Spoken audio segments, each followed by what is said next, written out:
नमस्कार, बहुत स्वागत है आपका हमारे चैनल में। मैं सुचेता वास्तु ज्योतिष रिसर्चर। आज हम एक बहुत महत्वपूर्ण पर्व के बारे में चर्चा करेंगे। ये बहुत महत्वपूर्ण, बहुत गूढ़ और बहुत ज़्यादा ज़रूरी है इसकी आपको जानकारी होना। इसलिए इस वीडियो को अंत तक आपको देखना ही होगा। ये हमारी आपसे निवेदन है और आपके एक सनातनी होने के साथ आपका एक आप कर्तव्य है कि आप इसके बारे में जानें। अगर नहीं है आपकी पूरी जानकारी है तो आपको इसके बारे में जानना इसलिए आवश्यक है क्योंकि हम सब जब मनुष्य जन्म लेते हैं, हम सनातनी हैं, हमारा मनुष्य जन्म हुआ है तो हम 3 ऋणों से बंधे हुए हैं और ये 3 ऋणों की मुक्ति के बिना हमारी अधोगति ही होती है। हम ऊर्ध्वगति को प्राप्त नहीं कर सकते। और वो पर्व जो हम मनाएंगे कल, वो है ऋषि पंचमी का। इस ऋषि पंचमी के पर्व को यदि आप अच्छे से इसका आप पालन करते हैं तो निश्चित रूप से आप अपने ऋषि ऋण से मुक्ति प्राप्त करेंगे। देखिए, आज की डेट में ऐसे हमारे बहुत सारे युवा भाई बहन हैं जो नहीं जानते कि हम सब सनातनी 3 ऋणों के साथ बंधे हुए हैं। इन 3 ऋणों को बिना चुकाए आप मुक्ति को प्राप्त नहीं हो सकते। आप जीवन में कोई सुख प्राप्त नहीं कर सकते। जीवन में परेशानी, झंझावात, दुख, क्लेश, हानि, यही सब आपके जीवन में चलती रहेगी। आप परेशान होते रहेंगे, क्या हो रहा है, क्यों हो रहा है। अब तक आप इतनी मेहनत कर रहे हैं लेकिन आउटपुट कुछ नहीं है। आप इतने संघर्ष में जी रहे हैं लेकिन आपको कुछ भी जीवन में आपको संतोष नहीं हो रहा। क्यों नहीं हो रहा? क्योंकि हम ये आजकल भूल गए हैं कि हम सबको 3 ऋणों से मुक्ति प्राप्त करनी है। सबसे पहला होता है देव ऋण। देव ऋण आपने गीता में पढ़ा ही होगा। देव ऋण जो है देवताओं के प्रति जो हमारा कर्ज है, जिसे हमें चुकाना है जीते जी। और ये ऋण चुकाते हैं हम यज्ञ के माध्यम से, हवन के माध्यम से। आप अगर रोज़ अग्निहोत्र नहीं भी कर सकते तो जो भी आप अच्छा दिन आप अपने घर में जब कोई बड़ा आयोजन करते हैं, पूजा पाठ करते हैं, तो यज्ञ आपको करना ही चाहिए। और नवरात्र का समय हो, कोई भी आपके घर में पूजा का कोई बड़ा आयोजन हो, उस समय आपको यज्ञ हवन के माध्यम से अपने देव ऋण को आप मुक्ति प्राप्त कर सकते हैं। और गीता के 3रे अध्याय में मेरे ख्याल से 12वें-13वें श्लोक में लिखा हुआ है कि जो यज्ञ हवन नहीं करता वो चोर की गति को प्राप्त होता है, वो चोर कहलाता है। क्योंकि आपने अपने जीवन में आप तो एक सुख प्राप्त ही नहीं करेंगे क्योंकि आपके देवता प्रसन्न नहीं है। जब देव देव का अर्थ क्या होता है? जो देने वाला है।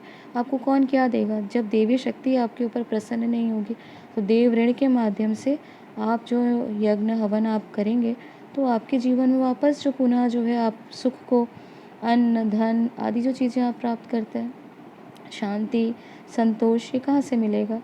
आपको मिलेगा देव ऋण की मुक्ति से।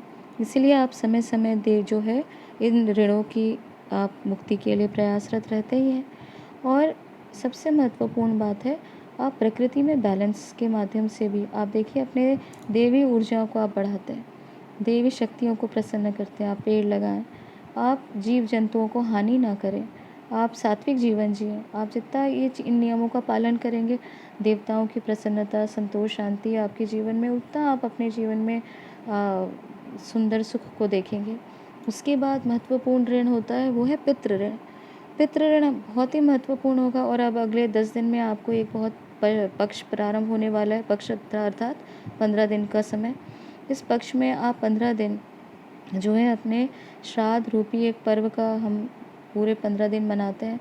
इस समय हम कोई पूजा पाठ कुछ और नहीं करते, मात्र अपने पितरों की शांति, जो हमारे असेंडेंट, जो हमारे मुक्त हो चुके, जो हमारे पूर्वज हैं, उनकी शांति के लिए आप श्राद्ध करते हैं। श्राद्ध अर्थात श्रद्धापूर्वक आप जो भी कर्म करें, जो आपके रीति रिवाज हों, उससे आप मुक्ति प्राप्त कर सकते हैं। श्राद्ध अगर आप जिनके घर में नहीं होता, आप देखिए वे हमेशा परेशान, दुखी, क्लेश और उनके घर में उटपटांग हरकत होती ही रहती है। किसी न किसी प्रकार का झंझावात उनके जीवन में, पैसों को लेके कष्ट, तो आप मान के ही चलिए।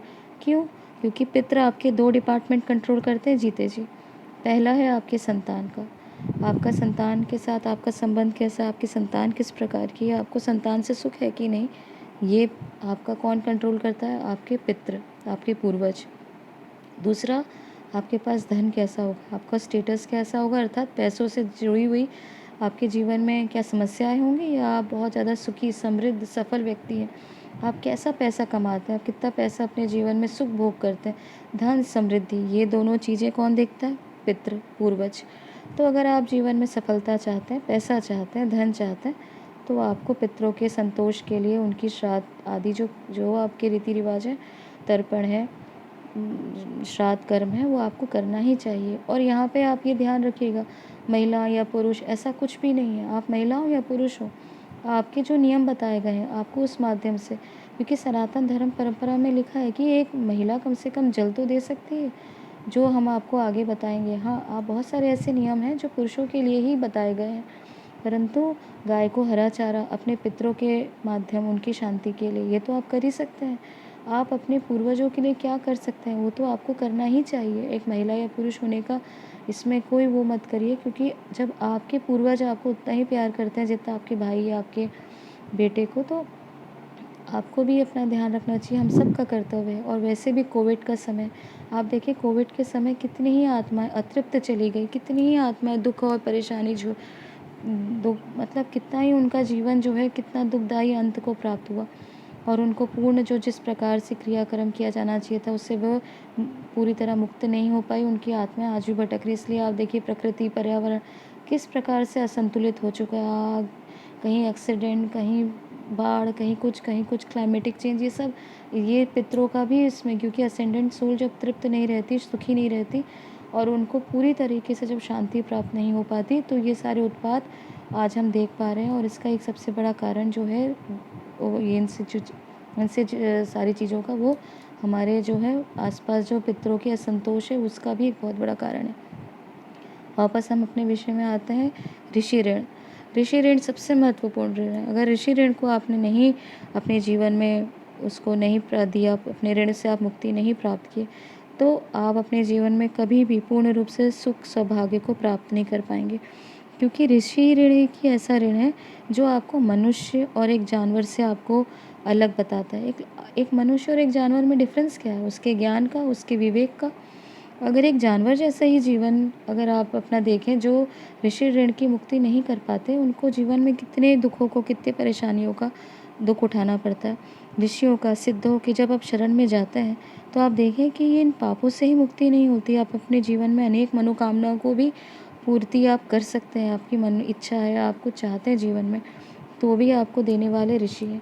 आपने देखा होगा बहुत सारे ऐसे जो लोग हैं जो स्काई गेज़र हैं, अर्थात आसमान की तरफ जो ध्यान करते हैं, जब सप्तऋषि की तरफ आप ध्यान करते हैं तो कितना सुख, कितना आनंद, ऐसे लगता है कि बस उन्हें आप निहारते रहें, उनको दर्शन करते रहें।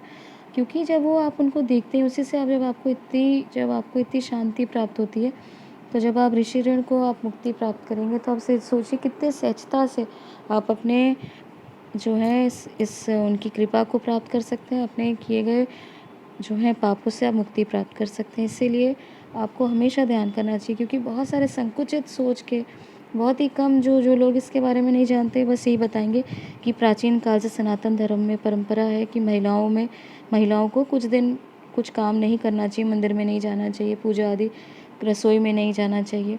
उसमें अगर कोई भूल चूक हो जाए तो बस आप ऋषि पंचमी का व्रत करिए और बस आप इस पाप से मुक्ति प्राप्त कर लें। पर ऐसा नहीं है, ये सिर्फ महिलाओं के लिए नहीं है। आपके जीवन में जितनी भी आपके जीवन में गलती है, भूल है, आप क्षमा चाहते हैं, आप अपने जीवन में कोई भी चीज़ के लिए आप अपने पापों से मुक्ति चाहते हैं, तो इसके लिए सर्वश्रेष्ठ जो है समय वो ऋषि पंचमी का है। क्योंकि ऋषि ही आपको सही रास्ता बताएंगे, आपको ही मुक्ति का कारण बताएंगे, वो आपको ही वो मुक्ति का जो है हर प्रकार से मुक्त करने का वो क्षमता रखते हैं।